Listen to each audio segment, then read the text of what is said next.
Hi chaps and lady, second update for you on my Royal Aircraft Factory be2c.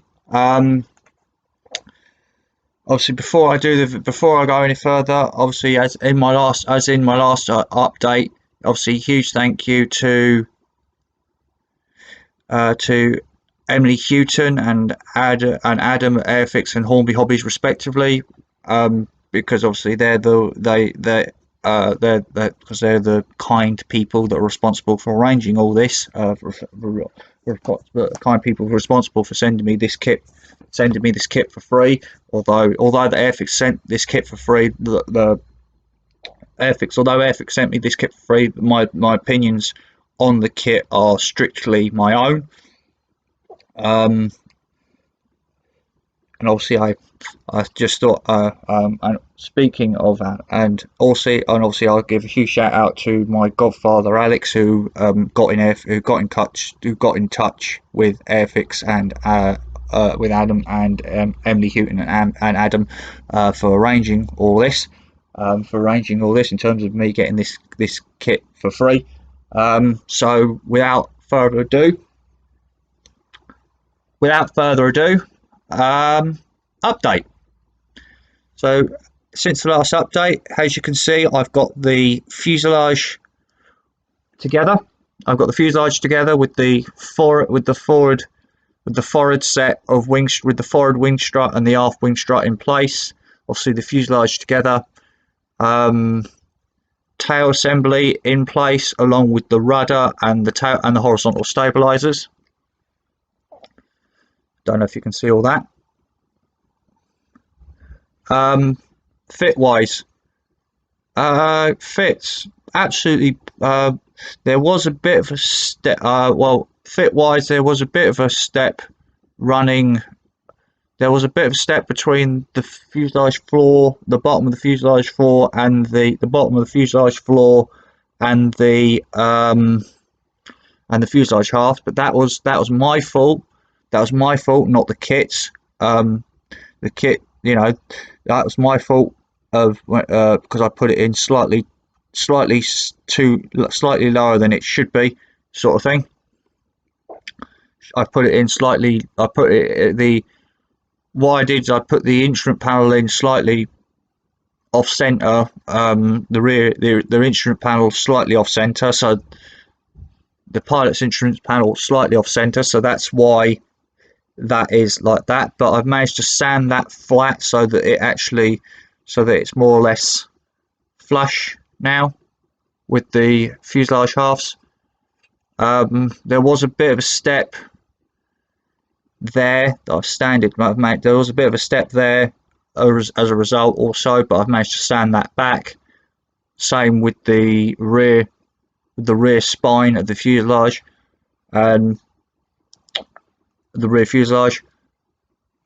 But other than that, really well fits. Other than that, the kit went together really well actually. So yeah, that is the fuselage half.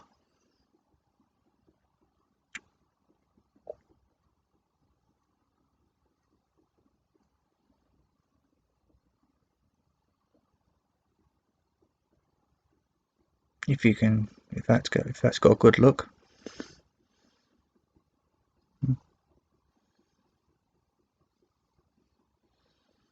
Right.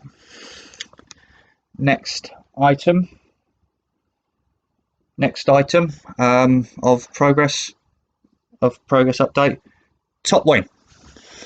Here's the top wing, and also as you can see, I've got all of the wing support struts. I've got all the wing support struts in, and all the wing struts in. Obviously they were painted Humbrol in Humbrol matte 1110, wood brown, same as the fuselage supports, as the fuselage mounted support struts. The underside of the wing is painted in 103 cream, to simulate the Irish linen sort of thing on the underside.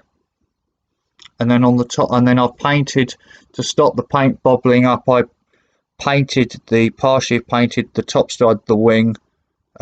With obviously with the paint on it now, you can really start to see the ribbing detail on the top wing. Okay.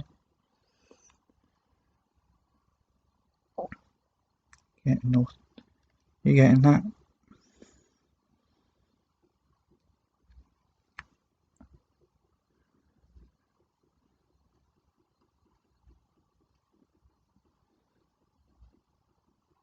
Right. Next update. Next part of the update is the engine. The engine housing. The housing for the engine.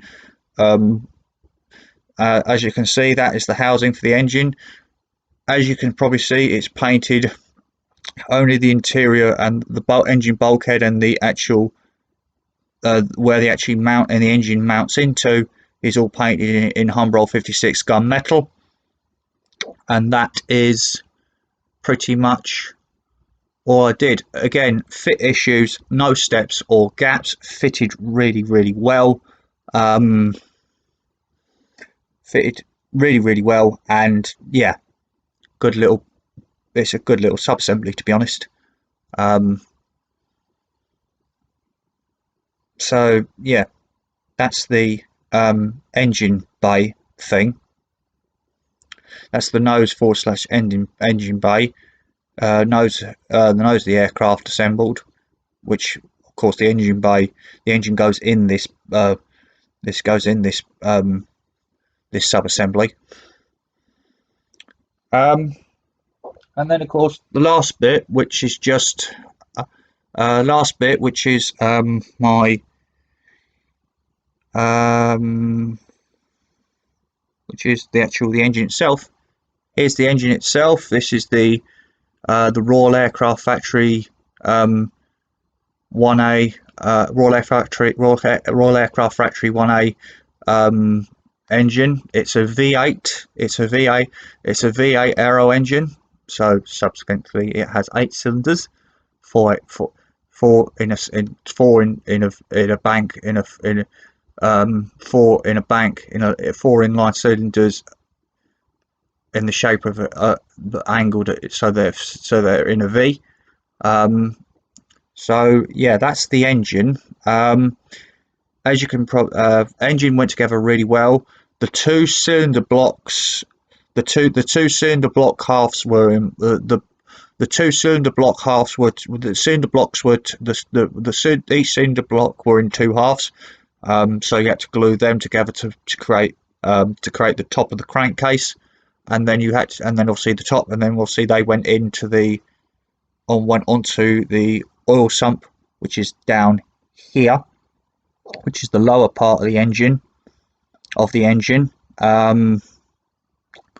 So yeah, and then what I did is once those were together,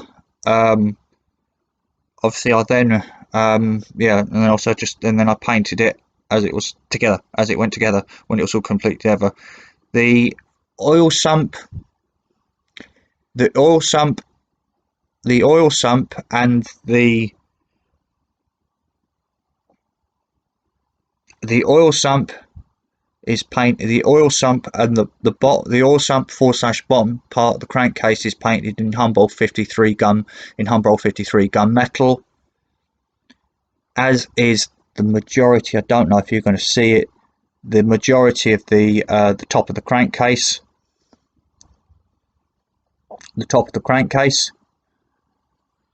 and the 2 pipes at the front of the cylinder block,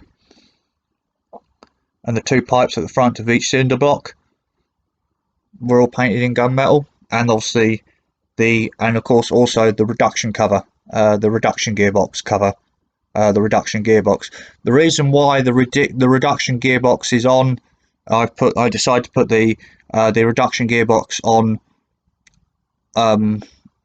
Decided to fit the reduction gearbox onto the engine when the reduction gearbox onto the engine whilst I was gluing it together, rather than putting on at the end of the build like it says in the instructions, because I test fitted the engine block and there's not a lot of room to fit the reduction gearbox with the propeller on it onto the front of the engine block. So I pre-fitted the reduction gearbox ahead of schedule, sort of thing, just to make sure that I'd get the engine in with no problem, just to make sure I'd get it in with no problems, sort of thing.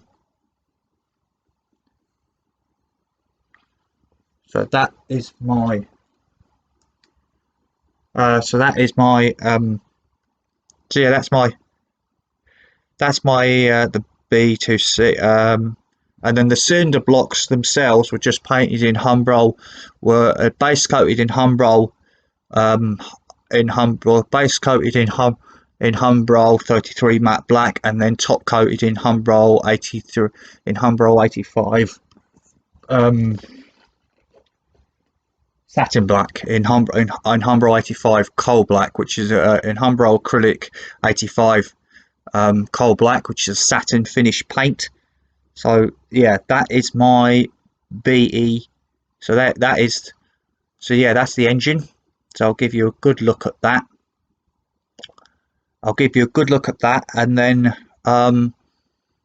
you'll be able to hope. And then, like I say, I'll in a minute. Obviously I'll drop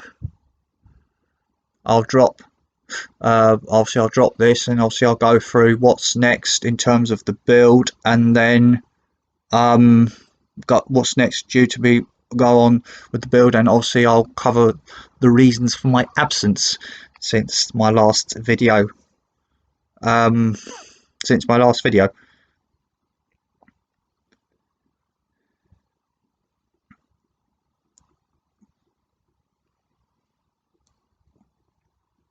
Right. So so that's really it for this update. So you're probably wondering when you'll next get the next update from me. Well, the next update won't be until I've got the induction manifold onto the engine. The induction manifold onto the engine. The engine mounted into the housing.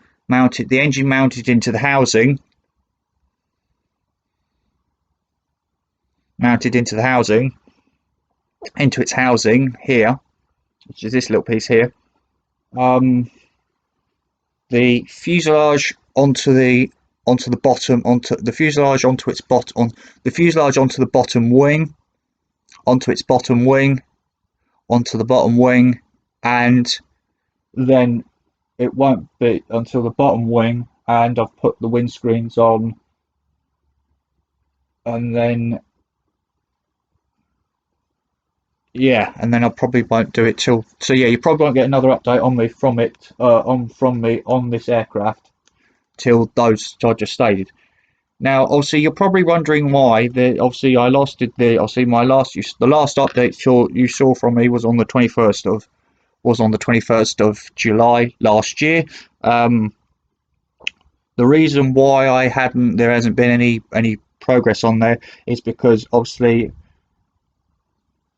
from that date, obviously I was we went through a period of having my house, my home, my mum decided to get my house, to get our house redone.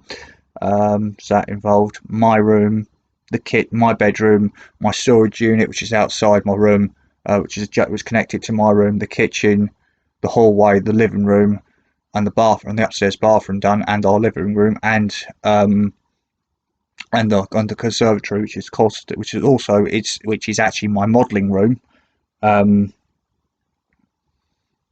which is also my modelling room, which is where I do my modelling, sort of thing. So, and then of course, yeah, so that's one of the reasons for that. But the other two reasons is because I went to Obviously I went to Silverstone as well.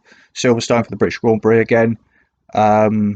Spa in Belgium for the Belgian Grand Prix, which I have to say, if any of you guys were ever thinking of going to Silver, if any of you want to go to a race circuit, Silverstone or Spa are really good circuits. Spa is, if you really want to get close to the track, in terms get really close to get a good close look at the cars, Spa's the better of the two circuits. So yeah, and then of course I went to so we did Spa, and then of course straight coming back from after Spa we went to Barcelona. We went on a cruise around the Mediterranean for 2 weeks, and spent a bit of time in Barcelona. So yeah, that's why I haven't been here really.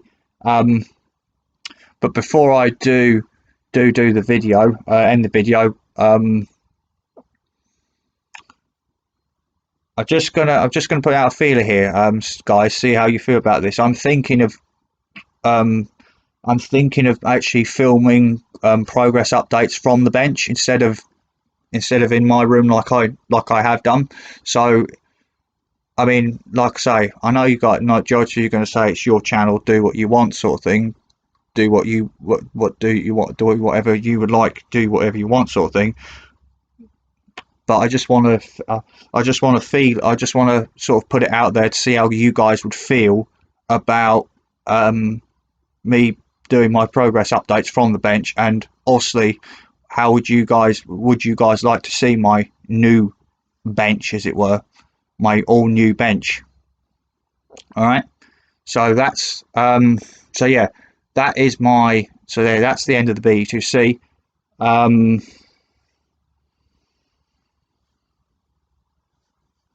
So all that remains to be said is get get glue get glue on your hands and face, paint your hands and face. Stay safe, be happy, stay safe, be happy, have fun, and enjoy modelling. Take care, guys, and until the next video, until my next update on the be2c, I'll see you guys on the next video. All right. I'll see you guys on the next video. All right. Bye.